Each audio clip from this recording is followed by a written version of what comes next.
Happy to see everybody here. We have a special guest today, John Finnemore, who is working with the Universal Brother and Sisterhood, who leads the organization. I know him through his book, which is Spiritual Light. It's the organization's book. It's a tremendous compilation of spiritual teachings, and he's going to be speaking about that today and letting us know more about that and about the Universal Spiritual Brotherhood and Sisterhood. So with no further ado, then I'll pass it over to John. Well, thank you, Craig. And I want to start by thanking Wendy and the AREI for this opportunity to present some important spiritual information. Pete, my helper, will be sharing related images and audio throughout my talk, but you'll be able to see me in the smaller Zoom images.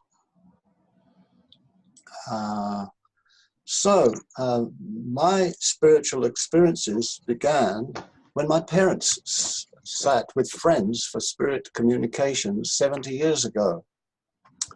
I was interested, but as a scientist, I sought evidence. And since then, I've had many convincing experiences, and I've read a lot too. My sister, who is now passed on and not away, became a medium accredited by the Institute of Spiritualist Mediums in Britain. She helped me with my spiritual work, and her husband, Pete, is, of course, helping me now. So I lead an organization called the Universal Spiritual Brother and Sisterhood, or the USB for short. It's called that because that's what it stands for. Universality, spirituality, and brother and sisterhood. After I give you a little background, I'll tell you about the wisdom it offers, its great spiritual teachers, their concerns and wishes and advice to us, and how they planned and executed it all. It's pretty amazing how it all came about.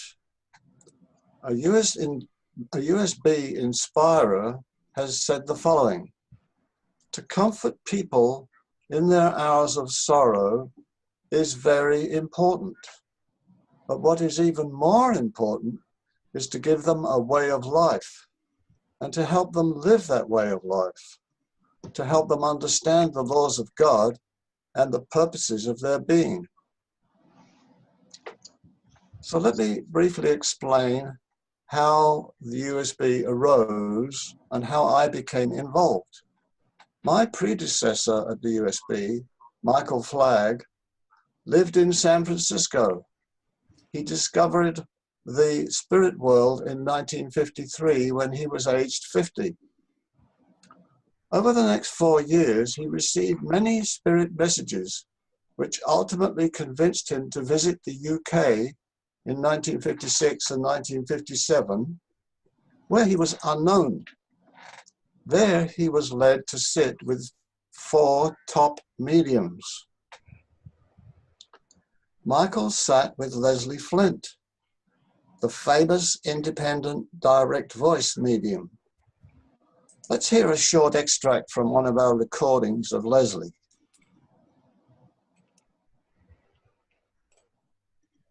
Bonjour, monsieur. Bonjour, monsieur. I do not know if it is that I shall be able to manage to speak to you, but it has been my desire for a long time to come talk with you. I'm grateful to you, sir. May I know who privileges me by speaking? Well, my name is Voltaire. Voltaire? You no doubt have heard about me. Yes, bless you, monsieur. I am one of many creatures, many people who come to you from the realm of spirit. Yes, monsieur Voltaire. We are all most interested in everything that you are doing on your side of life. Bless you and thank you. Nothing escapes us. We in this world, we are very conscious of all that transpires in your world of flesh. Yes, monsieur. We are very concerned with the world, very concerned indeed with the state of the mind of man, which bring about such chaos and catastrophe. An interesting circular connection with this is that my father, Hubert, had befriended Leslie 15 years earlier in the British Army where they were both serving during World War II. and this is mentioned in Leslie's autobiography. Michael also sat in England with Estelle Roberts, who was famous for her amazing demonstrations of clairvoyance, which were unpaid. She filled, for example, the 7,000 seats in the Royal Albert Hall, can you believe it, 20 times. From these sittings and a few others, usually 2 each day while he was in England, Michael learned a lot about a long existing USB in the spirit realms. After he returned to California, he discovered there medium Ruth Cunningham. She was living in New York State. She decided to devote her life to the USB and to helping Michael share the spirit teachings via newsletters, which were distributed for free. In 1959 in the UK, I joined the USB for the newsletters. It happened that in 1965, I moved to California, where I soon met Michael. One of the first things I learned, and I liked, from the USB leaders was their frequent advice: do not accept anything unthinkingly from anyone, including from ourselves. I have found most of their teachings very acceptable, but occasionally I do reserve judgment.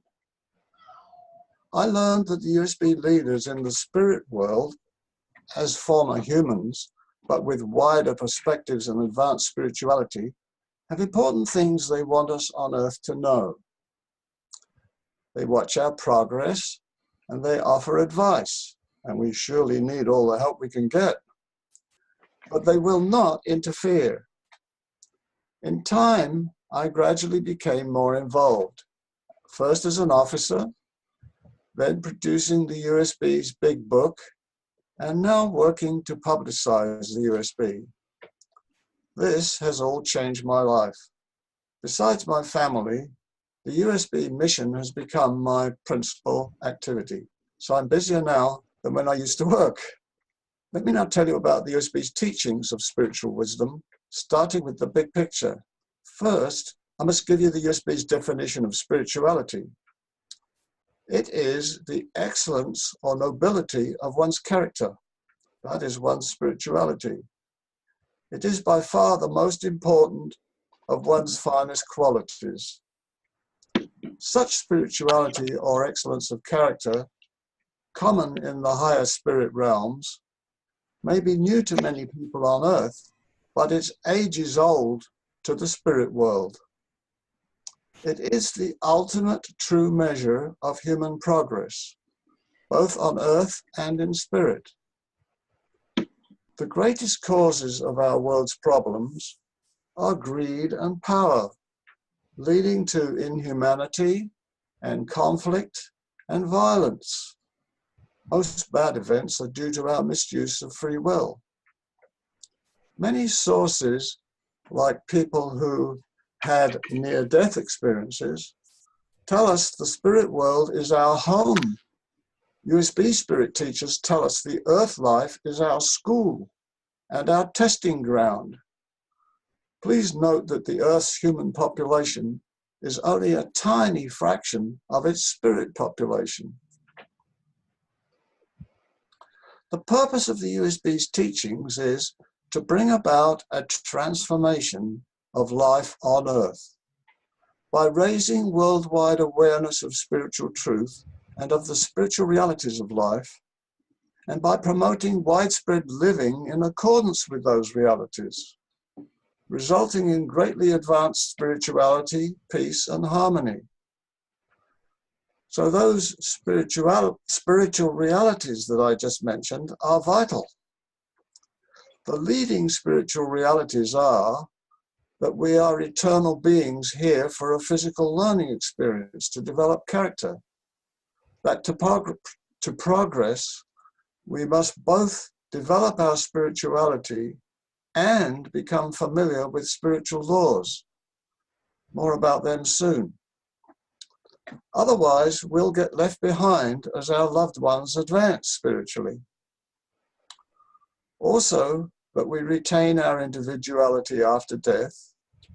We reap exactly as we sow, and we cannot decide or judge for others. They also teach, and this is a key spiritual reality, to bring about peace and harmony, we must live in accordance with spiritual laws. Let me say that again. To bring about peace and harmony, we must live in accordance with spiritual laws. So people need to know about these things.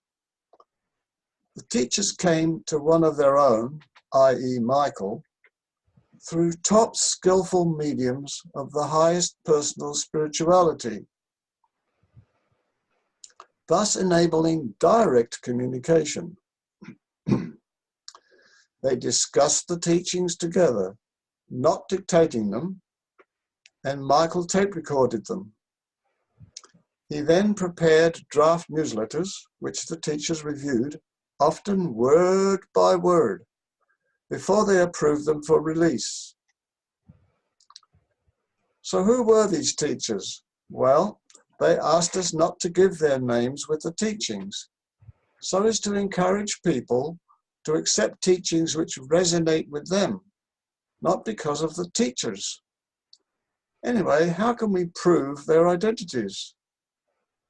However, people may ask me privately for their names. They include many of the greatest spiritual teachers of all time, sometimes called ascended masters. Many whose teachings led to great world religions. Some who became deified, and some of the most spiritual and wise spirit guides of the past. We call them illumined souls. Some of them assumed humble names to cloak their identities. Michael learned that his eternal better half in spirit, named Alkun, was an illumined soul. So let's hear a little from her, speaking through Leslie Flint in 1957. The brotherhood which we have founded for so long over here, and which we hope gradually will become recognized and understood in your world. And some of the greatest souls who have ever lived in your world and left their mark behind are working with us and will manifest to you. That Marie in San Francisco mentioned some most exalted names. Are they with us? Of course. She mentioned Moses. Of course. She mentioned Hippocrates. She mentioned Nostradamus. Yes. May I ask you to tell me a little about Ara Mazda? All I know that he was the god of flight of the Persians. He was. He lived on Earth too, of course. Many centuries ago he lived upon Earth and was a great soul, and has become indeed a very, very great soul in the spiritual realms, and will speak unto you next time you come. Oh, how wonderful. So what is the evidence of their truthfulness?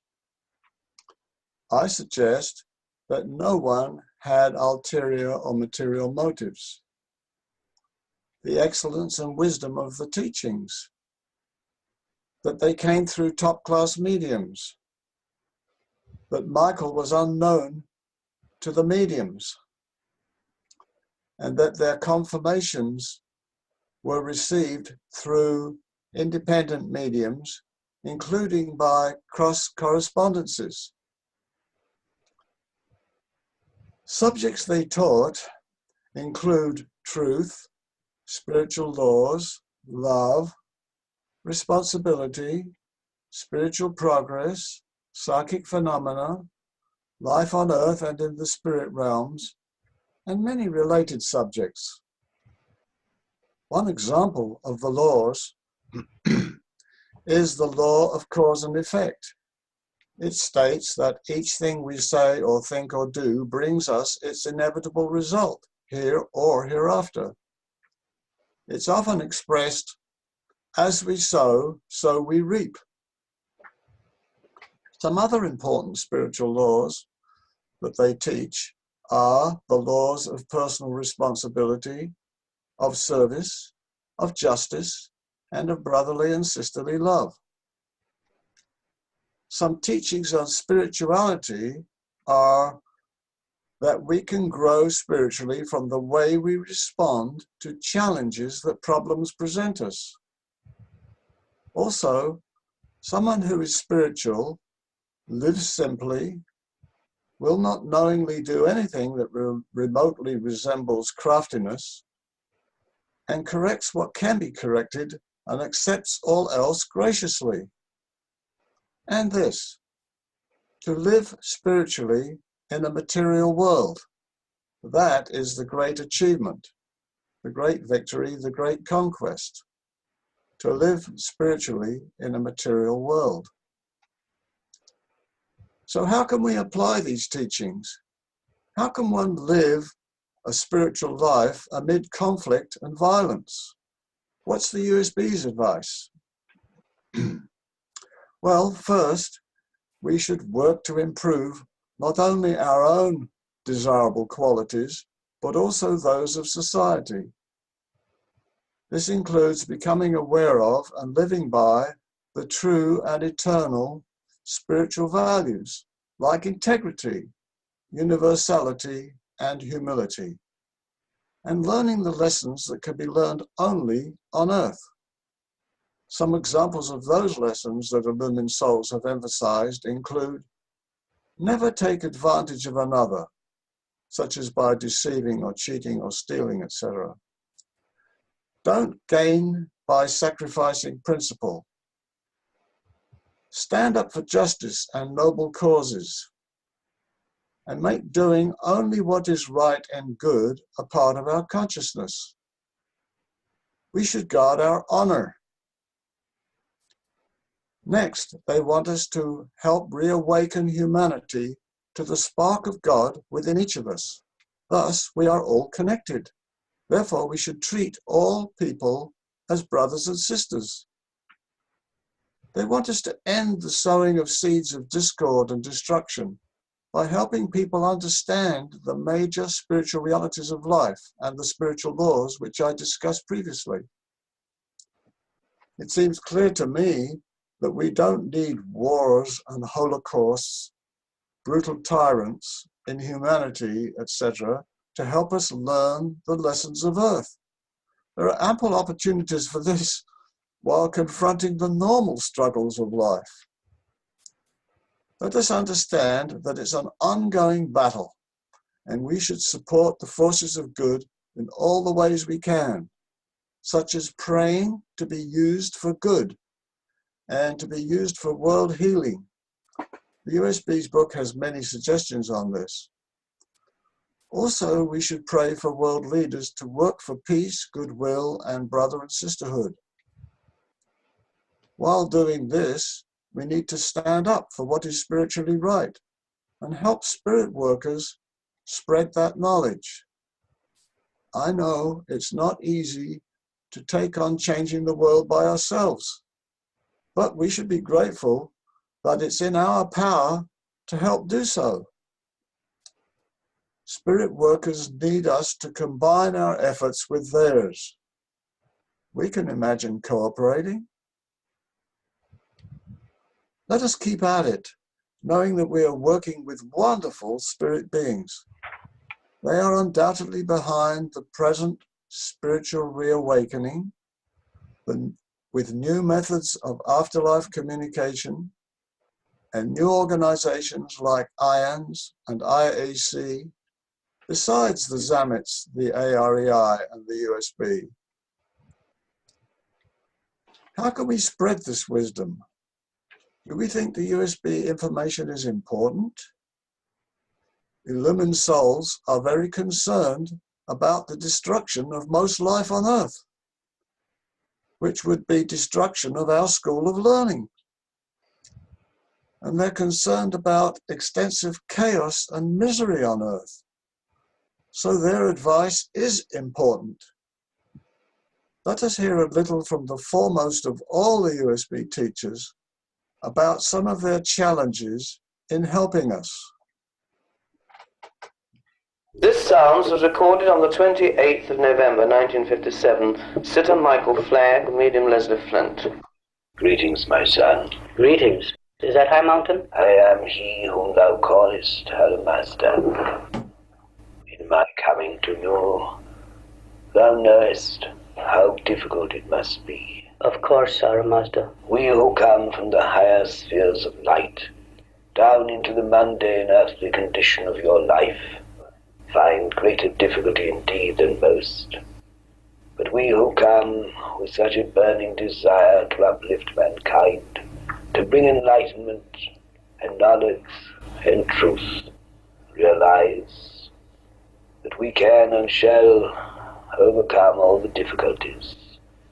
Man himself, by his way of life and his ignorance of things of the spirit, maketh indeed great difficulty for us to break through. I've tried to emphasize how developing spirituality and living in accord with the spiritual realities are keys to solving the world's problems. So spirit leaders seek to spread their knowledge to interested people. For this, they sponsored the USB on Earth, patterned on the ages-old original in Spirit Life. It's the Earth's USB, in the Earth's USB, like-minded truth seekers and volunteers follow the spirit guidance and cooperate to build a positive community, to share this knowledge widely and to help solve problems. But it's a small movement still. Spirit leaders have said that sufficient support on Earth will enable them to act and demonstrate for all to see their support of this mission. Their teachings are collected together in our book, Spiritual Light. At its center are the timeless spiritual laws. The rest, over 600 pages, provides principles and practical advice in many areas of living to develop our spirituality and raise our vibrations. It is a teaching and reference book of spiritual guidance, also a moral and ethical guide. It contains rich spiritual food for thought that needs to be studied and discussed to be properly absorbed. This book came about in the following way. Late in his life, Michael wanted to put all the USB teachings into a book. He started compiling them from 93 newsletters into over 500 separate topics, and he invited me to help him. When he became ill, he asked me to promise to complete the book. Then he returned to Spirit Life in 1992 while I was still working. But after retirement, I dedicated myself to this task.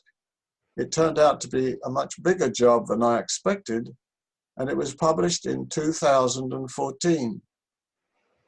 I'm now working to publicize it, and any help would be most welcome.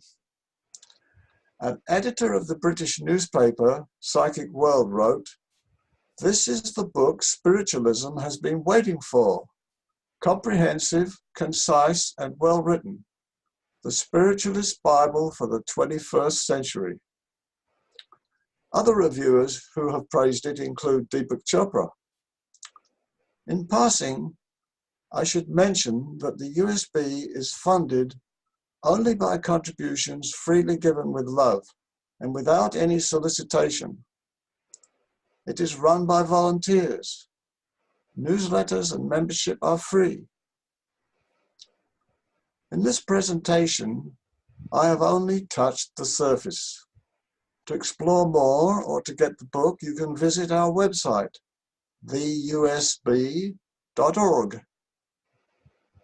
We also have prepared YouTube videos, a Facebook page, and we're planning to soon start releasing the recordings of Michael's sittings. In closing, I repeat that this is all based on the advice of illumined souls, the most spiritually advanced beings we can contact. Is there any better authority we could ask? What a joy to be working alongside them. Let's close this presentation with Michael's own words on the USB mission. I am happy to send this tape of some words of illumined ones during my recorded seances in London in 1956 and 1957, when I first began to get a glimpse of the work to be done. It hasn't been easy to select passages. It took me more than one sitting with both Flint and Estelle Roberts before I realized the scope and magnitude of the work planned by great souls for this very day and age. And only then did I hire a recorder. The day will come when you will rejoice beyond imagination in the full realization of the radiant beings we are privileged to be linked with. So now I'd be happy to answer questions.